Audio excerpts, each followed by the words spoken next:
Hello student, lecture number 2 में हम लोगों ने पैरामीटर ऑफ मोशन के बारे में पढ़ा था। ठीक है, उसमें हम लोगों ने डिस्प्लेसमेंट और डिस्टेंस के बारे में पढ़ा था कि डिस्टेंस और डिस्प्लेसमेंट क्या होती है।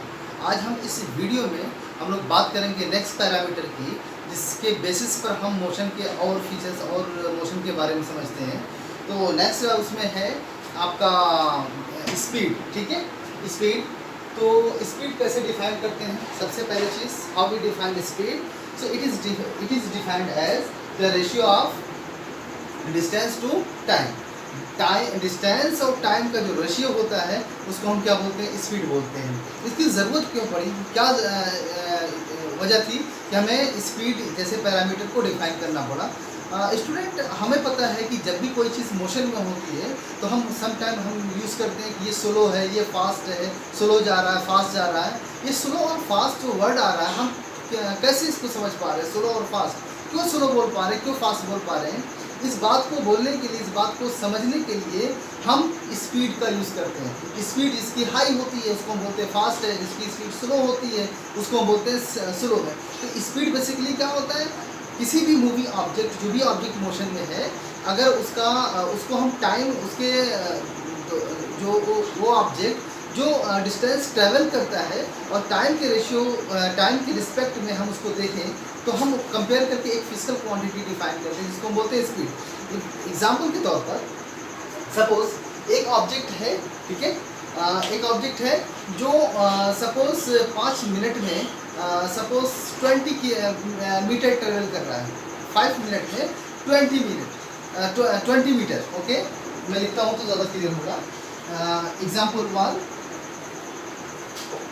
एक ऑब्जेक्ट है जो डिस्टेंस कितना ट्रेवल कर रहा है? डिस्टेंस पिछले लेक्चर में हम लोगों ने मैंने बताया था कि डिस्टेंस का सिंबल हम लोग डी यूज़ करेंगे। तो डिस्टेंस सपोज 20 मीटर चल रहा है और इतना 20 मीटर ट्रेवल करने में कितना टाइम ले रहा है वो? सपोज 5 सेकेंड ले रहा है, 5 सेकेंड।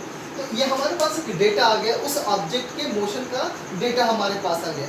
इस डेटा के बेस पर हम बोल सकते हैं कि इसका ये कितना स्लो या फास्ट है। ओके, वो कौन सी फिजिकल क्वांटिटी होगी? वो फिजिकल क्वांटिटी स्पीड। जैसा कि हम लोगों ने स्पीड को डिफिनेशन में लिखा, it is defined as the ratio of distance to time. तो स्पीड का सिंबल होता है एस और हम लिखते हैं distance upon time. Distance upon time, distance हो गया 20 मीटर अपॉन टाइम हो गया 5 सेकेंड, तो ये आ जाएगा 4 मीटर पर सेकेंड। ठीक है, ये हमारे पास स्पीड आ गई। तो ये 4 मीटर मैं यहाँ पे लिख दे रहा हूँ फ्रेश।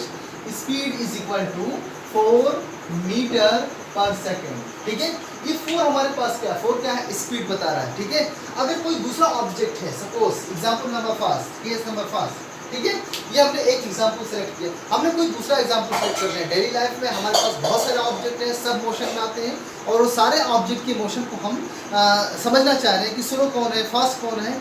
इसके लिए हमने स्पीड की बात की। तो स्पीड को और क्लियर करते हैं, कोई दूसरा एग्जाम्पल लेते हैं, एग्जाम्पल नंबर 2। ठीक है, मान लो कि सेम डिस्टेंस है, suppose distance is equal to 20 metre. दूसरा ऑब्जेक्ट है, इस 20 मीटर डिस्टेंस को ट्रेवल कर रहा है सपोज 10 सेकेंड में। कितना टाइम, कितना लिया? 10 सेकेंड। ठीक, तो ये हमारे पास दो डेटा है, डेटा नंबर 1, डेटा नंबर 2। इसमें 20 मीटर 5 सेकेंड, 20 मीटर 10 सेकेंड। अगर हम इसमें स्पीड निकालें, स्पीड, तो ये आ जाएगा, देखो स्पीड 20/10 तो कितना आ जाएगा? 2 मीटर पर सेकेंड। कितना आ गया? 2 मीटर पर सेकेंड। ठीक है, एक ऑब्जेक्ट की स्पीड आई 4 मीटर पर सेकेंड, एक की आई 2 मीटर पर सेकेंड। तो इस डेटा से तो हम कुछ क्लियर नहीं कर पा रहे थे बहुत ज़्यादा, लेकिन जैसे हमने बोला कि एक ऑब्जेक्ट है उसकी स्पीड 4 मीटर पर सेकेंड है, दूसरा ऑब्जेक्ट है उसकी स्पीड 2 मीटर पर सेकेंड है, अब आप आसानी से क्लियर कर सकते हो कि कौन फास्ट है, कौन स्लो है। तो ये स्पीड है और इसकी बेसिस पर हम ये काम करते हैं। स्पीड से मोशन के बारे में हम समझते हैं कि ऑब्जेक्ट स्लो जा रहा है, फास्ट जा रहा है, या अगर स्पीड 0 है तो ऑब्जेक्ट रेस्ट में रुका हुआ है। ठीक है, तो ये स्पीड था। स्पीड के बारे में और जानते हैं, it is defined as the ratio of distance to time. ये होगी definition. It is denoted by S से डिनोट करते हैं। ठीक है, mathematically it can be written as, अगर सिंबल में लिखना चाहें तो कैसे लिखेंगे? Speed is equal to D stand for distance, T stand for time. Speed equal to distance upon time, ठीक है, ये हो गया। दूसरा, unit of distance is metre per second. Distance किसमें, डिस्टेंस का ऐसा यूनिट क्या होता है, मीटर, टाइम का ऐसा यूनिट सेकेंड। तो हम जितना भी मेजरमेंट करते हैं उसको हम एसआई सिस्टम, एसआई में करते हैं, SI system of unit, international system of unit में करते हैं, इसको एसआई बोलते हैं शॉर्ट में। तो मीटर पर सेकंड हो गया। और मीटर पर सेकंड देखो, अगर सेकंड ऊपर के सेकंड इनवर्स हो जाएगा तो मीटर सेकंड इनवर्स, ऐसे भी लिख सकते हैं, ऐसे भी लिख सकते हैं, ऐसे भी लिख सकते हैं। तो यूनिट क्या हो गया स्पीड का, मीटर पर सेकंड या मीटर सेकंड इनवर्स। ओके, दूसरा, ये फिजिकल क्वांटिटी कौन सी, स्केलर है और वेक्टर है। तो स्पीड कैसी है, स्पीड के साथ क्या लगा, डिस्टेंस, और डिस्टेंस हमारे पास कैसा है, स्केलर क्वांटिटी। तो उसके बेसिस पर हम ये बोल सकते हैं कि स्पीड हमारी क्या है, एक स्केलर क्वांटिटी है, ठीक है, नोट करिए इसको। ठीक, थैंक यू। अब नेक्स्ट हम लोग बात करें, आगे चलें, ठीक है, स्पीड के बारे में होगी बात। Fourth parameter displacement, fourth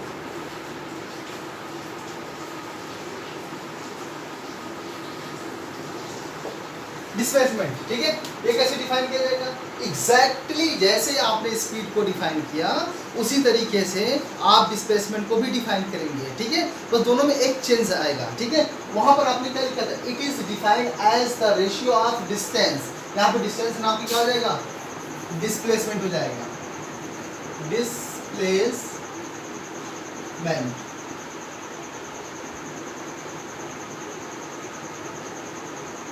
to time, ठीक है। हाँ, it is denoted by S, S से नहीं डिनोट करेंगे, सॉरी, ये वेलोसिटी, स्पीड के बाद आता है वेलोसिटी,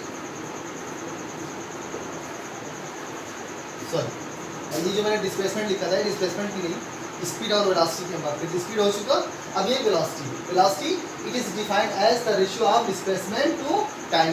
वेलोसिटी का सिंबल हम लोग v यूज करते हैं, ठीक है, v हो गया वेलोसिटी का सिंबल। दूसरा, unit of velocity, unit of velocity is meter per second. So there is no change in unit. Okay, both velocity and speed both having same unit. Okay, meter per second, meter per second. Okay, अब velocity का symbol हो गया v। अब इसको अगर हम mathematical form में लिखना चाहें तो कैसे लिखेंगे, मैथमेटिकल फॉर्म में लिखेंगे v is equal to, displacement का नोटेशन क्या था, रिकॉल करो जल्दी से, डिस्प्लेसमेंट का x लिखा था मैंने, okay good, x upon t, तो ये हो गया आपका वेलोसिटी, ठीक है। तो unit of velocity is metre per second, it is vector quantity, scalar नहीं है, कौन सी क्वांटिटी है, वेक्टर। क्यों वेक्टर, क्यों, क्योंकि ये डिस्प्लेसमेंट है, और डिस्प्लेसमेंट कौन सा क्वांटिटी था, वेक्टर क्वांटिटी था, ठीक है। Distance scalar quantity, displacement vector quantity, ठीक है। स्पीड क्या है, स्केलर क्वांटिटी, वेलोसिटी क्या है, ये क्या है, वेक्टर क्वांटिटी, ठीक है। तो इसको भी हम, how we define velocity, it is defined as the ratio of displacement to time, denote by v, v से डिनोट करते हैं, कौन सा क्वांटिटी है, वेक्टर क्वांटिटी, ओके। अब यहाँ पे एक चीज़ और समझते हैं कि स्पीड और वेलोसिटी में, स्पीड क्या है, वेलोसिटी क्या है, तो क्लियर हो गया। वेलोसिटी की ज़रूरत क्या पड़ी, ठीक है, वही पुरानी चीज़, जैसे हमने कहा था कि जब हम डिस्टेंस की बात करते हैं तो पाथ लेंथ की बात करते हैं, जब हम वेलोसिटी की बात डिस्प्लेसमेंट की बात करते हैं तो हम देखते हैं स्टार्टिंग पॉइंट हमारा कहाँ था और फाइनल पॉइंट कहाँ है। स्टार्टिंग और फाइनल पॉइंट के बीच जो शॉर्टेस्ट डिस्टेंस होती है उसको हम क्या बोलते हैं, डिस्प्लेसमेंट। तो जब हम डिस्प्लेसमेंट को टाइम के रिस्पेक्ट में मेज़र करेंगे तो उस रेशियो को हम एक नया नाम देंगे, वेलोसिटी नाम देंगे। जब हम डिस्टेंस को टाइम के रिस्पेक्ट में चेक करेंगे किसी ऑब्जेक्ट के लिए तो हम उसको क्या बोलेंगे, स्पीड। तो इसका मतलब ये हुआ कि स्पीड और वेलोसिटी दोनों के लिए एक डिफरेंट क्या है, डिस्टेंस और डिस्प्लेसमेंट का जो डिफरेंस है वो क्या है, डिस्टेंस और डिस्प्लेसमेंट का डिफरेंस है। Speed distance upon time, velocity displacement upon time, okay. अब ये दोनों चीज़ें क्या है, जैसे हम बाई रोड चलते हैं, जब बाइक से, कार से चलते हैं तो हम रोड से चलते हैं, ठीक है, हवा में नहीं चलते हैं। रोड से जब चलते हैं तो हम रोड को फॉलो करते हुए चलते हैं। ऐसे केसेस में हम डिस्टेंस क्रिएट कर रहे हैं, है ना, डिस्टेंस ट्रेवल कर रहे हैं। तो डिस्टेंस, अगर हम वहाँ पे टाइम देखें कि हम कोई ऑब्जेक्ट मोशन में आया और उसको मान लो कि सपोज 20 मीटर जाना है, तो हमने देखा कि ऑब्जेक्ट नंबर 1 जा रहा है, गया कितना टाइम लिया 5 सेकंड, ठीक है। तो हमने निकाला 5 सेकंड कितना आ जाएगा 4 मीटर पर सेकंड, उसकी स्पीड आ गई। हमने देखा ऑब्जेक्ट नंबर 2 उसी रास्ते से जा रहा है, हमने टाइम देखा 2 सेकंड कितना आया, सपोज 10 सेकंड आया, तो हमने देखा उसकी स्पीड कितनी हो गई 2 मीटर पर सेकंड हो गई, ठीक। ये तो स्पीड के बारे में था। अब मान लो कि उसी प्लेस के बारे में बात करते हैं। बस मैं दिखाऊँ, बोर्ड पे बना देता हूँ। मान लो ये था, ये आपका पॉइंट ए था और ये ऐसे ऐसे फिर ये ऐसे गया, ये पॉइंट बी था। ए से बी को जाना था। जब पहले एग्जाम्पल में हमने सेलेक्ट किया कि ए टू बी जाना है तो वाई रोड जा रहे हैं आप, ठीक है। तो क्या टोटल कर रहे हैं डिस्टेंस, हमने देखा कि ये टोटल डिस्टेंस ए से बी जो डिस्टेंस है कितना है 20 मीटर है, ठीक है 20 मीटर। अब ए से बी की जो 20 मीटर है, पहले केस में जब देखा हमने ऑब्जेक्ट 20 मीटर चल रहा है, कितना टाइम लिया 5 सेकंड लिया, ठीक है ओके। हमने देख लिया स्पीड कितना 4 मीटर पर सेकंड आ गया।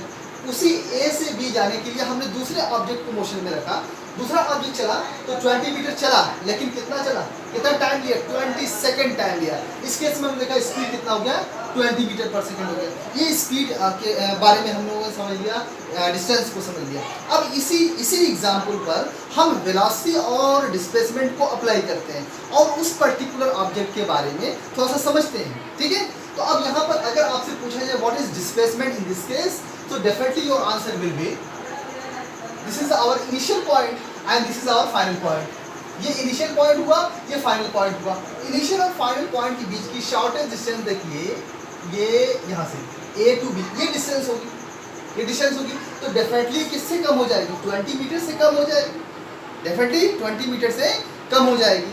अब देखो मान लेते हैं सपोज इस केस के लिए अब ये हो जाएगा x मीन्स डिस्प्लेसमेंट की बात करने जा रहे हैं। अब मान लो ये सपोज हो गया 10 मीटर, डिस्प्लेसमेंट कितना है 10 मीटर। अब कोई ऑब्जेक्ट ए से बी जा रहा है, ठीक है, और हवा में जा रहा है, मान लो फ्लाइट से आप जा रहे हैं तो ए से बी जाएंगे तो सीधा जाएंगे आप ऐसे, तो आपको कितना चलना पड़ा 10 मीटर। अगर आप 10 मीटर चलने के लिए सेम टाइम ले रहे हैं, सपोज 5 सेकंड ले रहे हैं, तो कितना हो जाएगा आपकी स्पीड कितना हो जाएगी 2 मीटर पर सेकंड, और आपने 10 लिया तो इसके अकॉर्डिंग आप 1 मीटर पर सेकंड हो जाएगी, ठीक है। तो इस केस में क्या देखा कि जब आप डिस्प्लेसमेंट और टाइम का रेशियो निकालते हैं उस केस को हम बोलते हैं वेलोसिटी, और जब हम डिस्टेंस टाइम का रेशियो देखते हैं उसको हम क्या बोलते हैं स्पीड बोलते हैं। ओके क्लियर हुआ एकदम, कोई डाउट। अब इसको आप अप्लाई करिएगा। अभी नेक्स्ट लेक्चर में मैं आपको बताऊंगा कि एक वर्ड बार बार आएगा average velocity, average speed, average acceleration. So मैं इसको नेक्स्ट लेक्चर में डिस्कस करूंगा, ठीक है। Okay thank you.